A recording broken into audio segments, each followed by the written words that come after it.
Hello and welcome to SPMIS Academy. Today we will analyze important newspaper articles of 5th October 2021. Please note you can download the PDF version of today's newspaper analysis by clicking the link given in the comment section. You can also download September 2021 magazine from our website spmisacademy.com. This is the list of the topics that we will be covering from today's newspaper.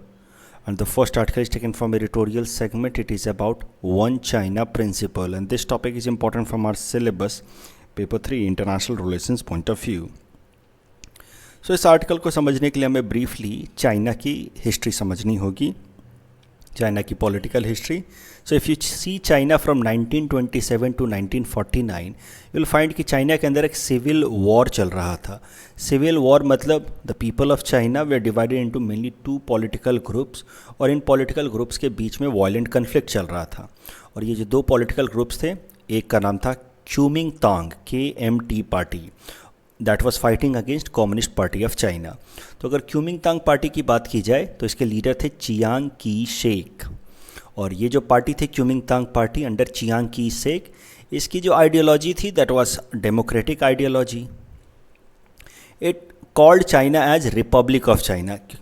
तो ये थी Chiang की shake के अंदर की क्यूमिंगतांग party, उनके leadership के नीचे Kuomintang party which was fighting. इसके जो सपोर्टर्स थे they are fighting against communist party of China, जिसके लीडर थे माओ जेदांग.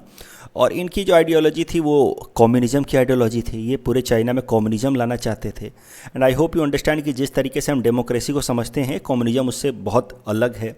डेमोक्रेसी से एज इन यहाँ मेरा मतलब है लिबरल डेमोक्रेसी, जहाँ पे मल्टी पार्टी सिस्टम होगा, रेगुलर वोटिंग होगी और लीडर्स चुन के आएंगे फ्रॉम द पीपल देमसेल्फ. उससे थोड़ा अलग है communist model. I hope you understand. यहाँ पे the people must subscribe to an ideology first communism.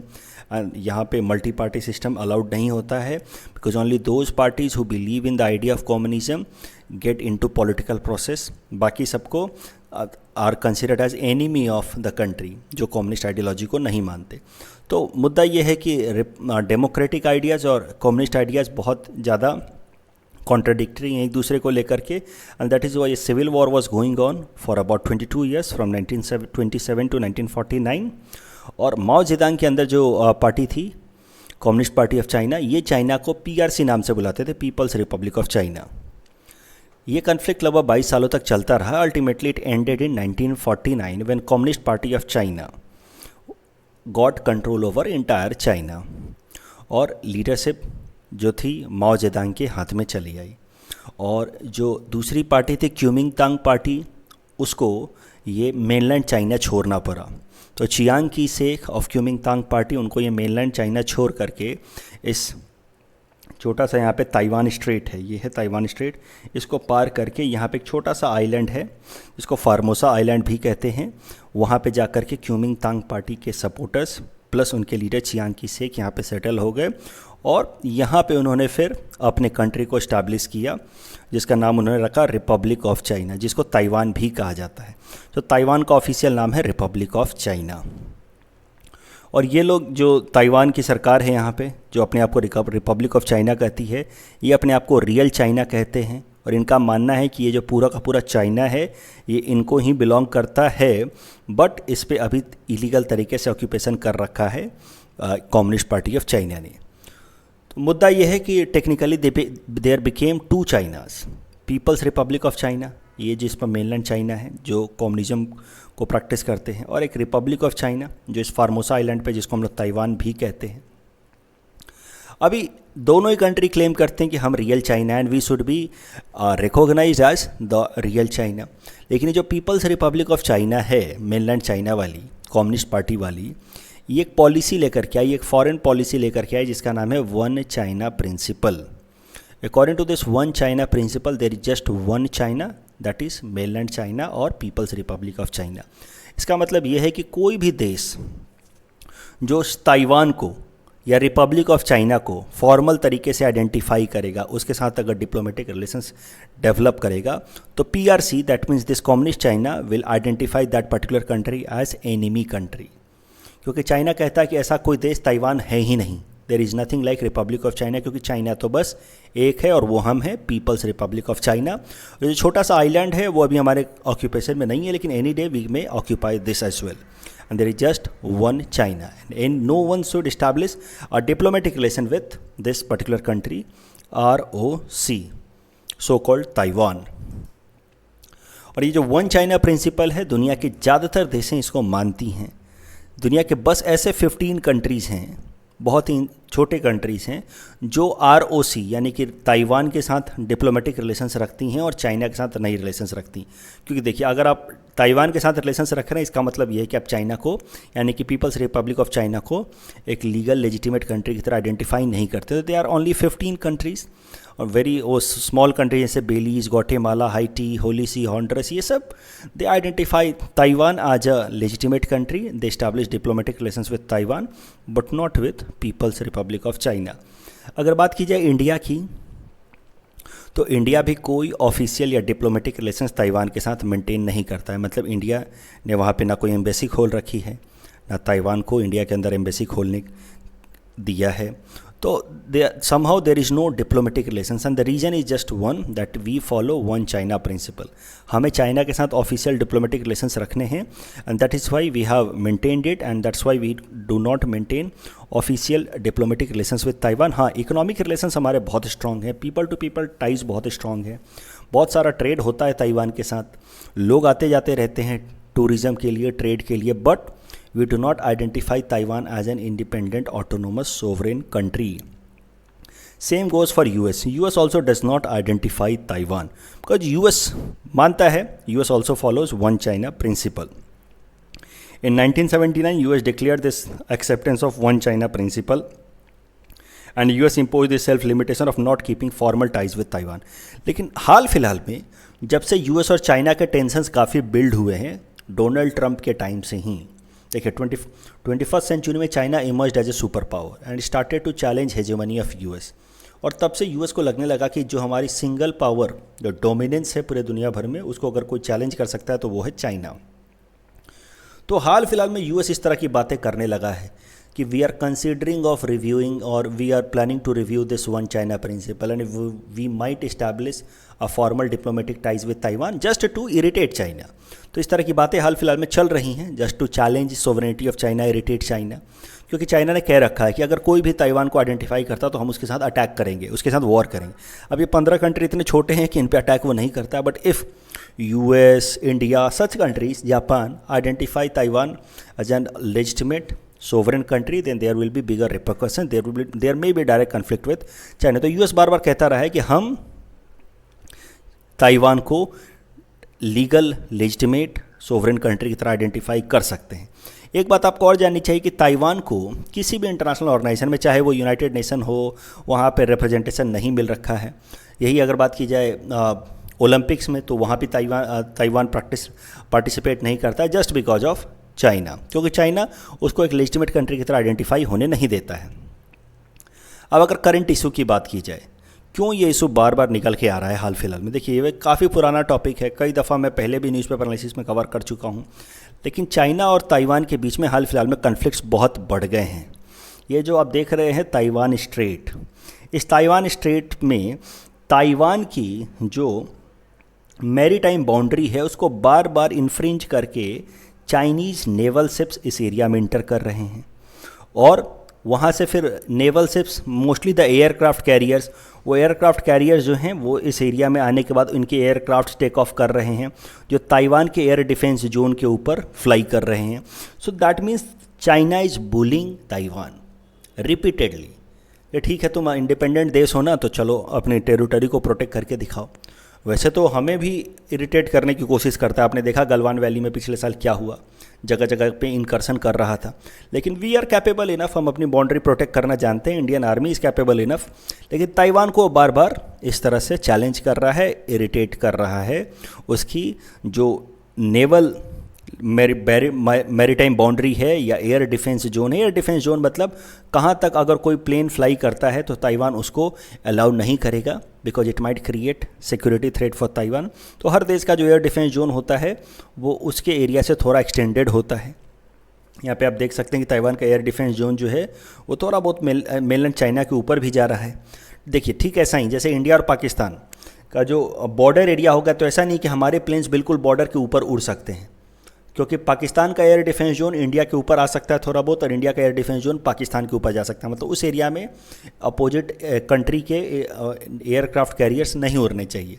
तो ठीक वैसे ही ताइवान का एयर डिफेंस जोन यहाँ तक है, तो ये उम्मीद की जा सकती है कि चाइना के एयरक्राफ्ट कैरियर्स यहाँ पे नहीं होने चाहिए और ना ही ताइवान के एयरक्राफ्ट कैरियर्स यहाँ पे होने चाहिए।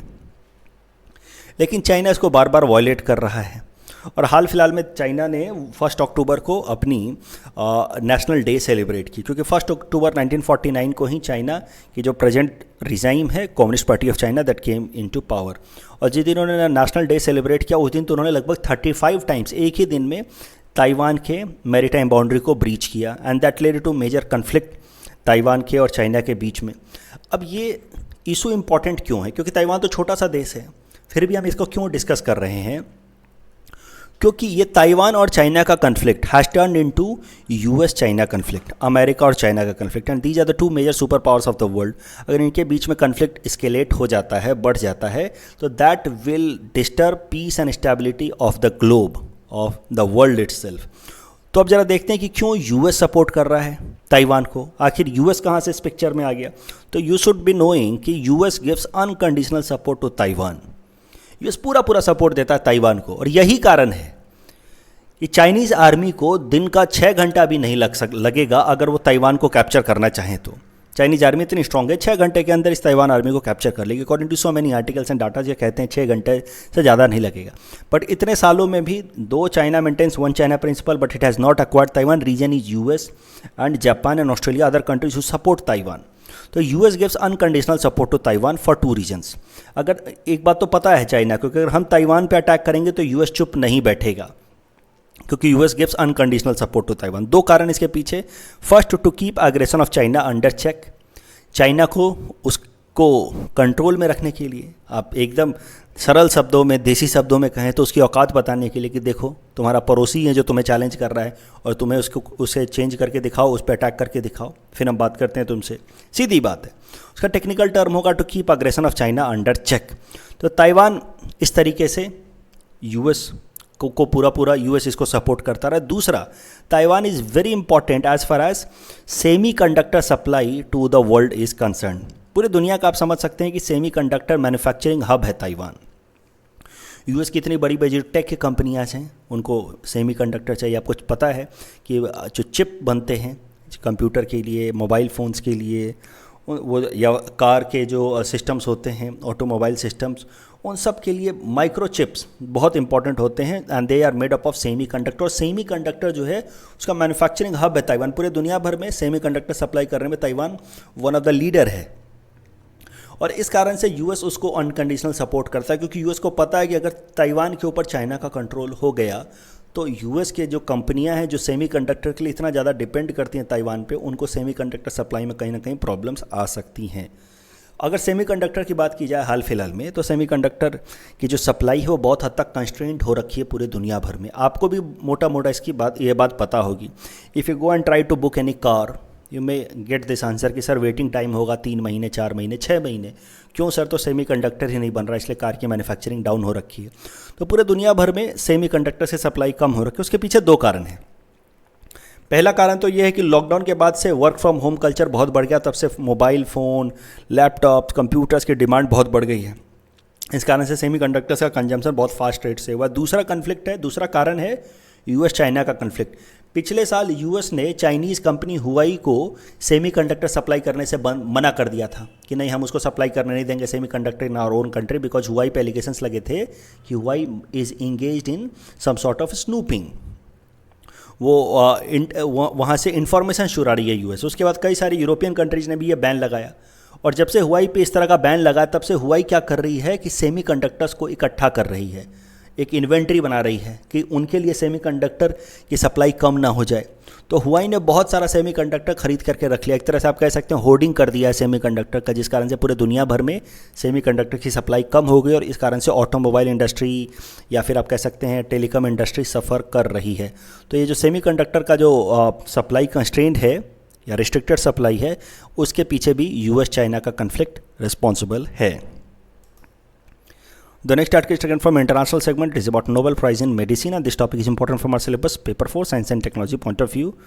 तो काफ़ी सरल सा न्यूज़ है। अमेरिका के दो scientist David Julius and Ardem Patapoutian have won 2021 Nobel prize for physiology और medicine for the discoveries of receptor of temperature and touch. अगर सरल सी बात करें तो डेविड जूलियस साहब को ये नोबेल प्राइज़ इन मेडिसिन मिला है for his research that was published in 1997। और डेविड जूलियस साहब ने क्या खोज निकाला है, इन्होंने हमें बताया है कि how do we feel pain. Exactly जो भी हमें दर्द होता है, चाहे वो हीट सेंसेशन हो या पेन का सेंसेशन हो, वो दर्द के पीछे क्या मैकेनिज्म है, ये डेविड जूलियस साहब ने ढूंढ निकाला है। और इसके पीछे के मैकेनिज्म को आइडेंटिफाई करने से फ़ायदा ये होगा कि आगे से फ्यूचर में पेन मैनेजमेंट की थेरेपी जो है बहुत ज़्यादा डेवलप हो गई कि किस किस तरह के पेन किलर बनाए जा सकते हैं जिससे लोगों को आराम मिले। तो डेविड जूलियस साहब ने ये रिसर्च 1997 में पब्लिश किया था। उसमें इन्होंने चिली पेपर या स्पाइडर वेनम इनको लेकर के स्टडी की थी। आखिर स्पाइडर का वेनम अगर हमारे बॉडी में एंटर करे तो दर्द होता है, चिली पेपर अगर हमारे आँखों में पड़ जाए तो आँखों में जलन होती है। तो ये हीट सेंसेशन हो या इस तरह के स्पाइडर वेनम के जो केमिकल हैं, इरिटेंट हो, ये हमारे बॉडी को किस तरह से इम्पैक्ट करते हैं और किस तरह से पेन जनरेट करते हैं, ये डेविड जूलियस साहब ने ढूंढ निकाला था। और ये इसके पीछे उन्होंने कौन कौन से न्यूरोलॉजिकल रीजन्स हैं वो ढूंढ निकाला था और बताया था कि ये मैकेनिज्म है जिसके मदद से हम पेन महसूस करते हैं, तो इसको कैसे रोका जा सकता है। इसके बाद पेन किलर्स सेक्टर में बहुत ज़्यादा डेवलपमेंट हो गई। एक बार जब हमें मैकेनिज्म पता चल गया पेन का, तो पेन किलर्स यही करते हैं, उस मैकेनिज्म को ऑब्स्ट्रक्ट कर देते हैं फॉर द टाइम बीइंग कि हमें शरीर में अपने पेन महसूस ना हो। उसके अलावा आर्डेम पेटापोसियन साहब, इन्होंने क्या ढूंढ निकाला, तो इन्होंने ढूंढ निकाला कौन कौन से अलग अलग तरह के न्यूरॉन होते हैं। देखिए, डेविड जूलियस साहब ने निकाला कि हमें पेन कैसे महसूस होता है, हमें दर्द कैसे होता है। आर्डेम पेटापोसियन साहब ने ढूंढ निकाला कि इस दर्द के पीछे भी अलग अलग तरह के न्यूरॉन्स होते हैं और अलग अलग तरह के न्यूरॉन्स का अलग अलग काम होता है। फॉर एग्जांपल, कुछ न्यूरॉन होते हैं जो हमें पेन महसूस कराते हैं, कुछ न्यूरॉन्स हमें टेम्परेचर सेंसेशन देते हैं। और ये जो रिसर्च की आर्डेम पेटापोसियन साहब ने, ये रिसर्च पब्लिश हुआ था इन द सेल जर्नल इन 2002। तो इस फिगर की मदद से भी जरा समझने की कोशिश कीजिए। जैसे आर्डेम पेटापोसियन साहब ने पता किया कि कभी जैसे हम मेंथॉल खा लेते हैं तो ठंडक महसूस होती है, चिली खा लेते हैं तो चिली के अंदर कैप्साइसिन होता है, कैप्साइसिन से हमें जलन महसूस होता है। तो आर्डेम पेटापोसियन साहब ने ढूंढ निकाला कि देखिए, कैप्साइसिन के कारण जो बर्निंग सेंसेशन होता है, जलने वाली सेंसेशन होती है, उसके पीछे जो रिसेप्टर रिस्पॉन्सिबल है वो है TRPV1। तो हमारी बॉडी के अंदर अलग अलग तरह के न्यूरॉन्स हैं। डेविड जूलियस ने ढूंढ निकाला कि कैसे हमें पेन महसूस होता है, सेंसेशन महसूस होता है। आर्डेम पेटापोसियन साहब ने ढूंढ निकाला कि कौन कौन से न्यूरॉन किस किस तरह के सेंसेशन के लिए रिस्पॉन्सिबल हैं। जैसे burning sensation because of this chilli pepper, तो चिली पेपर के अंदर होता है कैप्साइसिन। इस कैप्साइसिन जो है वो इसके लिए रिसेप्टर है या न्यूरॉन है TRPV1 और इसके कारण हमें बर्निंग सेंसेशन महसूस होता है। मेंथॉल के अंदर इस तरह का कुछ कंपाउंड होता है और उसका रिसेप्टर होता है TRPM8। अगेन इन सबको याद नहीं करना है, लेकिन इसके कारण हमें जो कूलिंग वाला सेंसेशन महसूस होता है। तो अलग अलग तरह के न्यूरॉन्स अलग अलग तरह के सेंसेशन के लिए काम करते हैं। यह ढूंढ निकाला आर्डेम पेटापोसियन ने। चलिए, इस टॉपिक के बेसिस पे प्रीलिम्स प्रैक्टिस क्वेश्चन हमने आपको दे रखा है। Please attempt this question and you can submit the answer in the comment section. The next article is taken from national segment. It is about world's largest khadi national flag and this topic is not important from mains point of view. At max आपसे prelims में पूछा जा सकता है। सरल सा news है कि दुनिया की सबसे बड़ी Indian national flag was installed at Leh in Ladakh region on occasion of Gandhi Jayanti. This flag was inaugurated by Ladakh lieutenant governor RK Mathur साहब। दिस ट्राई कलर, इसका डायमेंशन है 225 feet long and 150 feet wide and it weighs about 1000 kg। इस flag को बनाने वाला organisation है Khadi and village industry commission KVIC। तो ये छोटा सा न्यूज़ है, इसके बेसिस पे एटमैक्स प्रीलिम्स में आपसे इस तरह का सवाल पूछा जा सकता है जो हमने आपको यहाँ पे प्रैक्टिस के लिए दिया है। Please attempt this question and you can submit the answer in the comment section. The next article is taken from Assam segment. It is about Lokpriya Gopinath Bordoloi Award and this topic is important from our syllabus paper 6 Assam issues point of view. तो देखिए, हाल फिलहाल में हमारे vice president M Venkaiah Naidu साहब ने आसाम सरकार की लोकप्रिय Gopinath Bordoloi award for national integration and national contribution 2021 3 लोगों को, 2 उसमें से ऑर्गेनाइजेशन और एक राइटर हैं, इन लोगों को कन्फर किया है, दिया है, सम्मानित किया है। तो ये इस साल का लोकप्रिय गोपीनाथ बोरदोलोई अवार्ड दिया गया है इन 3 ऑर्गेनाइजेशंस या पर्सन्स को। पहले हैं Assam branch of Kasturba Gandhi national memorial trust, दूसरे हैं जर्मन बेस्ड असमीज लिटरेचरर डॉक्टर निरोध कुमार बरुआ को मिला है, और तीसरा शिलोंग चैम्बर कोयर एट श्रीमंत शंकर देव कला क्षेत्र। इन 3 ये 2 ऑर्गेनाइजेशन हैं और एक इंडिविजुअल को इस बार का लोकप्रिय Gopinath Bordoloi award for national integration and national contribution दिया गया है बाय और vice president M Venkaiah Naidu साहब। लोकप्रिय गोपीनाथ अवार्ड के बारे में अगर बात की जाए तो ये बाई एनियल अवार्ड है, हर 2 साल पे एक बार दिया जाता है, और of course it has been named after Lokpriya Gopinath ji, first chief minister of Assam. The award carries 5 lakh rupees award along with a citation and anga vastra. इस टॉपिक के बेसिस पे प्रीलिम्स प्रैक्टिस क्वेश्चन हमने आपको दे रखा है। Please attempt this question and you can submit the answer in the comment section. The next article is again taken from Assam segment. It is about Brahmaputra Heritage Center and this topic is important from our syllabus paper 6 Assam issues point of view. तो छोटा सा ये news है, देखिए। वेंकैया नायडू साहब ने जब आसाम वो विजिट कर रहे थे तो इन्होंने एक और काम किया है। He inaugurated Mahabahu Brahmaputra river heritage centre on Guwahati's Borphukan Tila. तो बोरफुकान टीला आप जरूर जानते होंगे। बोरफुकान टीला वही टीला है जहाँ से लचित बोरफुकान ने 1671 में बैटल ऑफ सरायघाट को लॉन्च किया था। तो बोरफुकान टीला इस हिसाब से काफ़ी ज़्यादा हिस्टोरिकल है, ब्रह्मपुत्रा के नदी के बैंक पे है बिल्कुल गुवाहाटी में बोरफुकान टीला। बाद में इस बोरफुकान टीला के ऊपर एक स्कॉटिश स्टाइल का वुडन बंगलो बना दिया था ब्रिटिशर्स ने 1850 में। इस तरह का वुडन बंगलो बना दिया था ब्रिटिशर्स ने 1850 में। यह बंगलो पहले गुवाहाटी डीसी का रेजिडेंस हुआ करता था, बाद में गुवाहाटी डीसी के रेजिडेंस को शिफ्ट कर दिया गया। अभी ये जो बोरफुकान टीले पे ये जो बंगला है, इस बंगला को कन्वर्ट कर दिया गया है into Brahmaputra heritage centre which will be open for citizens to visit. आपको कुछ बातें और पता होनी चाहिए कि Borphukan was the post equivalent to governor general created by Ahom king Pratap Simha, ये तो आपको पता ही होगा। तो this is the small news regarding Brahmaputra heritage centre that was inaugurated by और vice president who visited Assam recently. कल जो हमने आपको प्रैक्टिस क्वेश्चन दिया था उसका आंसर देख लेते हैं। Park state connects gulf of Mannar and bay of Bengal, so the correct answer is option A. And which are the first statement is true about commission for conservation of Antarctic marine life resources? Objective of the organization to conserve Antarctic marine life, absolutely correct. India is a founding member. No, India is not a founding member. India joined 3 years later. So the correct answer will be option A, again one only. That's all from our side for today. Thanks for watching.